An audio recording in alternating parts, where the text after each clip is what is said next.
you do to attract jobs, companies to bring jobs to this community? Well, two things in particular. Number one, the best thing the government can do is to provide an environment that incentivizes and allows companies to expand and to relocate here. That's why I initiated a program a couple of months ago that allows companies that want to expand, and companies that want to relocate here. What it is the tax exemption policy that will be on the ballot in November that provides an incentive for companies that want to grow. It's in about 20 counties throughout Florida now, and it will greatly incentivize businesses to come here. There was an article in the paper on Friday, you may have seen it. Bass Pro Shops location would be a big catch for area. I've been working closely with them. They've said if this program passes, Bass will come here. This is an economic powerhouse that will create jobs right away. Secondly, John touched on it, is in the bioscience, biotech arena. We work closely with Murman, Moffitt, and Drinkware Labs. The synergies created by these partnerships can change our job opportunities landscape for generations. I want to start a bioscience complex here. We can work with these companies, work with USF, leverage our resources to commercialize more businesses and products that come here. As a member of Tampa City Council, I worked hard with the University of South Florida Board to get the CAMELS project to locate here rather than Orlando. The CAMELS project is going to attract 5,000 physicians from throughout the country to come to Tampa for robotic training. It's that kind of creative, innovative thing rather than backroom phone centers, which is what the county commission has traditionally done. And after the 5 years of their tax incentives, they leave. So what we need to do here, attract international business. This morning, in fact, I was at a meeting on trade with Cuba. We can do much more in terms of attracting international visitors and investment, doing something other than just building houses, growing our creative fields. It's something we can do, and sustainability, growing our weatherization and energy conservation programs, creates jobs, improves our homes, and no more power plants. I've worked in economic development and job creation in Florida since 1982 and also during the 1975 recession in graduate school. And I'm here to tell you tonight that days we can just set a sign up on I-75 and expect businesses to come here. Those days are over. The days when you expect big companies to come down from the Northeast and Midwest and just move lock, stock, and barrel to Florida, that's over. But we're competing with Bangladesh. We're competing with India, and we can't compete on a cost basis. The program that Commissioner Hagan outlined is a subsidy program for existing small businesses in Hillsborough County, and you will be subsidizing new companies coming to Hillsborough County, and you'll be paying their taxes instead of them paying their taxes. I don't think that's the way to go. I think the way to go is fewer task forces, less spending, stable county government, so that when small business make an investment, they know that there will be a predictable outcome. So that's what I would do. Thank you very much. Thank you. When I was a state legislator, I worked very hard to create the qualified target industry grants that the state gives out to local governments to lure businesses in. And I was very successful in getting a big technology company here, Cyber, to open up a call center. But the problem is, once they got here, there was so much regulation, it hardly meant anything for them to be here. They didn't really like it. And honestly, I think the incentives are great. We have to have the accountability for the incentives to make sure that they are creating the jobs. But more importantly, we need to reduce the regulations on small businesses. Because if we don't do that, these companies won't have the freedom to expand and to locate here. And also we need to develop more public-private partnerships like we should do with the Tampa Bay Partnership. They're developing 7 core influence centers to really create diversity so that we can look to different types of jobs, not just in the construction industry. So I think these are 2 really good things we need to look at, increasing our grants, looking at the state level. Thank you. Thank you all. The next question I have for you. Residents have voiced a concern about the negative impact of panhandlers who are on our streets and at our play centers. If elected, what would you do to resolve the situation? Ken, we're going to begin this with you. Well, we need an ordinance to ban it. Simple as that. And I'm pleased to say that process has already begun. We've been hesitant in the past to ban panhandling because there are worthwhile organizations such as other organizations. However, since St. Pete passed their ban, it's pretty obvious that these folks come over here and the environment has gotten pathetic. There are safety concerns as well as major image concerns for Tampa and Hillsborough County. I'm working very hard to bring companies like Bass Pro Shops here in Tampa, working hard to get the World Cup here, to get the Super Bowl here. We do not need issues like that that will hurt our efforts. So the board asked the county attorney to draft an ordinance.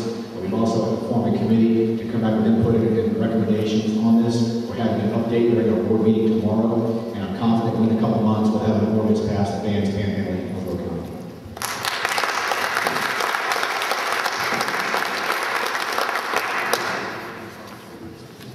The reason that we have panhandlers is that we have a problem with hunger and homelessness in our community.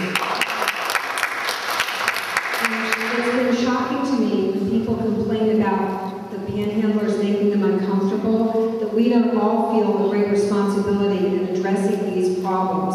We need a balance here. We need safe, comfortable streets, but we also need a decent place for these people to be.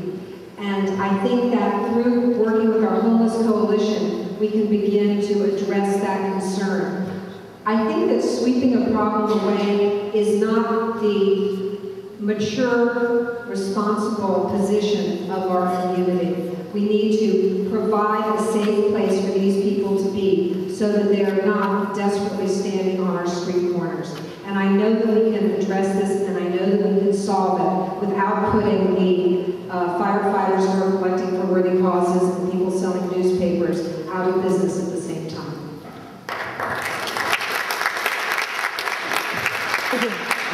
We don't need to form a committee or form a task force to solve the problem of panhandling in Hillsborough County. We already have a solution in Pinellas County. A traditional politician's approach to it is we need to form a committee. Let's just adopt what St. Petersburg has done and just be done with it. But we just can't, as Ms. Saul-Sena was saying, ignore the problem. The homeless, the people are on the road panhandling, they don't enjoy being on the road panhandling. I'm sure that most of them, if there was jobs available, would take a job. So we need to work with small businesses, create job creation, but not try to sweep the problem under the rug. There is a severe homeless problem in Hillsborough County because we have a severe problem nationally with respect to taking care of those who need the help the most. We're not doing a very good job of that, and I'd like to help do a better job of that. Thank you. Thank you. I do believe, I mean, we have some great comments here, and I do believe panhandlers need to be taken off the streets. It's a public safety issue. If you look on my 4 points and my action plan, it's to really support law enforcement and to strengthen them and give them the tools that they need to keep people safe on the streets. I mean, one of these panhandlers one day, quite frankly, is going to fall on the street, there's going to be a terrible accident, and then guess who's going to be on the hook? The taxpayers. And that's the last thing we want to do. But we do have more homeless people on our streets than they do in Miami. It seems hard to believe, but we do.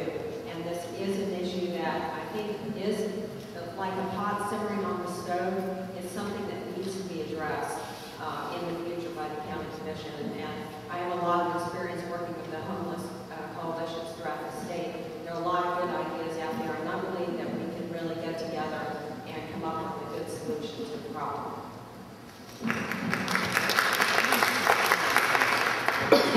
A lot of good ideas. On one hand, I agree with Ken. I think that if the ordinance would pass constitutional muster, then I'm okay with it. But we have to remember that when we do that, we can't allow anybody out on the streets, asking for money for the fire charity, for the Salvation Army, or anything else. It has to be fair across the board, number one. Number two is I like to say I do my homework. The other day, one of you emailed me about this issue. And so I contacted Randy Knuckles, who's the head of the homeless advocates for Hillsborough County. And I said, what's the deal on these folks on the street? They had just conducted a survey. And their survey indicated that about 90% of the folks they talked to on the street panhandling did identify themselves as homeless, because I was sort of a little leery. I said, they're there day after day after day, are they really homeless? But they identify themselves as homeless. So the next thing we have to do, I think, is what Linda indicated, is we have to work with the churches, and we have to work with the homeless advocates. We can't just think that throwing a bunch of folks in jail is going to solve these problems, because it's not. Thank you.